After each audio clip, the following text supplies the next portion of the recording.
إزاي أبدأ في طريق البحث العلمي؟ من أكتر الأسئلة اللي بتتسأل في مراحل مختلفة من ناس كتير. أنت مهم تعرف إن الطريق هو عبارة عن 3 جوانب، وفي كل جانب محتاج تتعلم 3 حاجات، فهو 3 في 3. ال3 أساسيات أو ال3 جوانب اللي لازم تبدأ فيهم هي مهارات وشهادات وخبرات. في المهارات محتاج تتعلم وتفهم 3 حاجات، إزاي تقرا وتكتب وتتكلم.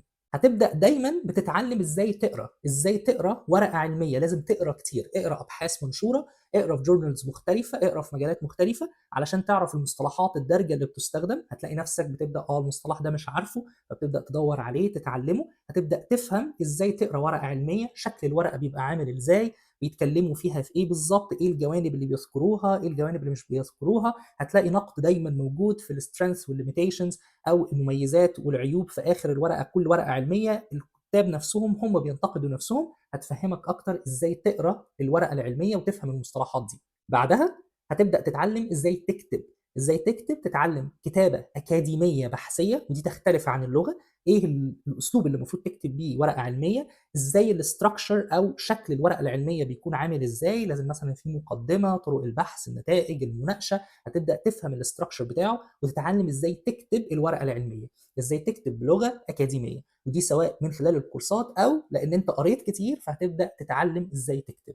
بعديها إزاي تتكلم، لإن ده جانب مهم جدًا، إزاي تشرح الورقة العلمية لشخص قدامك.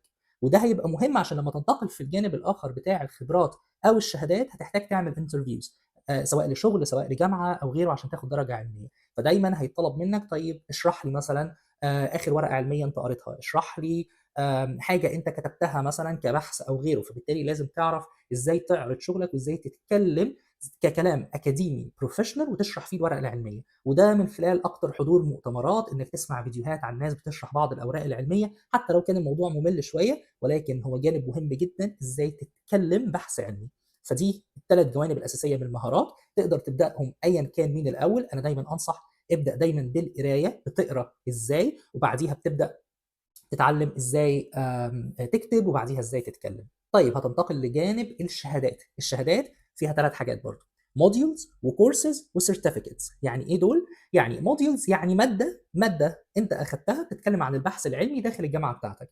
يعني مثلًا أي حد في كلية طب هيلاقي عنده مادة اسمها community medicine أو public health، عادةً الناس مش بتهتم بيها. المادة دي مهمة جدًا، جدًا إنك تركز فيها وتتعلم الأساسيات بتاعة البحث العلمي من خلال المواد دي. بل إنك وإنك بتقدم على شغل في البحث العلمي ممكن تذكر وتكتبها عندك في الCV أو تكتبها في الapplication إن أنت درست موديول معين أو أحد المواد اللي درستها أثناء دراستك الأكاديمية هي أساسيات البحث العلمي، فهتفيدك كتير.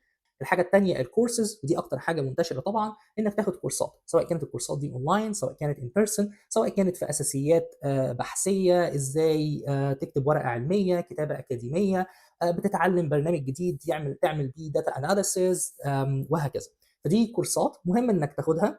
الأهم من إنك تجمّع الشهادات بتاعتها، مهم إنك تتعلم المهارات اللي فيها. الجزء التالت في الشهادات هي بقى certificates، اللي هي أنت بتاخد درجة علمية معيّنة، زي الماجستير أو الدكتوراه أو حتى دبلومة. دي بتبقى درجة علمية مُعترف بيها، بتكون أساسها هو الresearch. يعني أنت مش بتاخد ماجستير في البحث، هو أنت بتاخد ماجستير في أيًا كان، وأثناءه أنت أصلًا بتعمل بحث.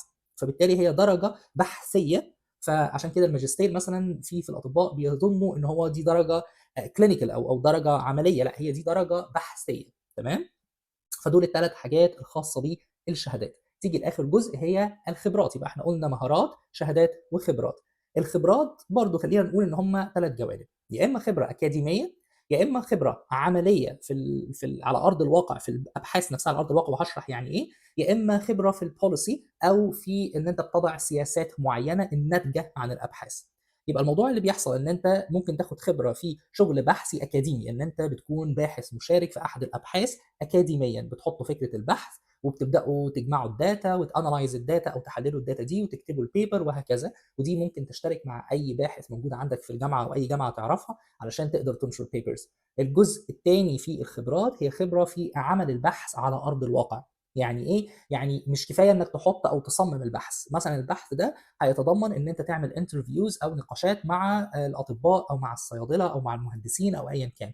مهارة إنك تعمل البحث ده وتجمع الdata بنفسك، دي في حد ذاتها خبرة. وفي بعض الوظايف وبعض الشهادات بيطلبوا الخبرة دي تحديدًا، بيبقى هم عندهم البحث أصلًا كفكرة والstructure بتاعه والmethods بتاعته، وعايزين حد يساعد في جمع البيانات، فيكون عندك خبرة في جزء التنفيذ العملي للبحث على أرض الواقع. بتيجي تالت جزء في الخبرات وهو جزء الpolicies أو السياسات. الأبحاث المفروض مش بتنتهي عند مرحلة النشر، المفروض بعد مرحلة النشر بييجي الناس اللي شغالة في السياسات الصحية لو كان البحث في المجال الصحي يعني، أو أيًا كان، ياخدوا نتائج الأبحاث دي ويبدأوا يحللوها ويحطوا على أساسها سياسات. وعادةً دي بتبقى سواء كانت منظمات عمل مدني، منظمات even أكاديمية بس ليها دور في وضع السياسات الصحية أو تغيير القوانين وهكذا. وده جزء مهم جدًا، جدًا، لأن دلوقتي أي فريق بحثي بيكون عايز البحث بتاعه ده يؤثّر في أرض الواقع، فبيبقى مطلوب دايمًا حد ليه خبرة في الأبحاث، ولكن في نفس الوقت فاهم في إزاي تحويل نتائج الأبحاث تغيرات على أرض الواقع، لأن ده في حد ذاته مهارة سواء كانت في الكتابة أو البحث أو غيره. فأنت ممكن تشتغل في مؤسسات زي دي، زي مؤسسات حكومية أو مؤسسات عمل مدني. فبالتالي دول خلينا نقول ال9 حاجات اللي أنت مهم تتعلمهم علشان البحث. تبدأ بمين قبل مين؟ دايمًا ابدأ بالمهارات، حاول تدعّم المهارات بشهادات، وبجانبها تبدأ تاخد خبرات وتتطور في الخبرات أو السلم الوظيفي. أيًا كان مستواك فين وأيًا كان المرحلة اللي أنت فيها إيه، حُط ال9 جوانب دول قدامك، حدد اتجاهاتك فيهم، وحدد أنت في أنهي مستوى في كل واحد من ال9 دول، وساعتها هتلاقي الطريق بتاعك واضح أكتر وتفهم أنت رايح فين وبتعمل إيه. بالتوفيق للجميع إن شاء الله.